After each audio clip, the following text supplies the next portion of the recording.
Okay guys, so good morning no, August 11 to 12, 2025. Target and rumble kita always diri sa atong post guys no.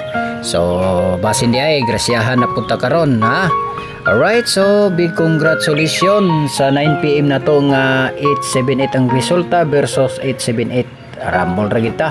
So napot tay bag-o guide karon guys, 975 pa sure na to 4 and 8. So kamo nay bahala padikit ani sa atong angle guys ha. Dikit ragid mo sa 976. So possible pod na anday na tong mga numero dia nga manggawas karong adlaw. Right? So niatay bispik angle number. So niatay 3219. So naana sa ato angle guys ha, 321, 329, 219, 319. So maglasto mo lang ana. Okay, so ikaduha 2097, 209, 207, 297, 097 hat na kay nato mga numero karon guys. Okay, so hot is kalira, ayaw kalimot si 657, 534 og si 465.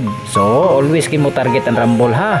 So possible ka na nga numero base mo iskalira karong adlaw guys, ayaw gid mo kalimot sa rumble para sure. Pili lang ug pick lang mo sa isa. Okay, so niatay bisminti na to, di ginasa na to ni biyaan ang bisminti na to guys nga iskalira isa ra ni kabuk akong gihatag sa inyo. 910, 109 ug 019 bis number na to ang minti na guys sa iskalira ha. So kaming na na. Okay, follow, like and share lang diri sa akong post. O nya thank you og advance congrats. Thank you for watching. Bye bye.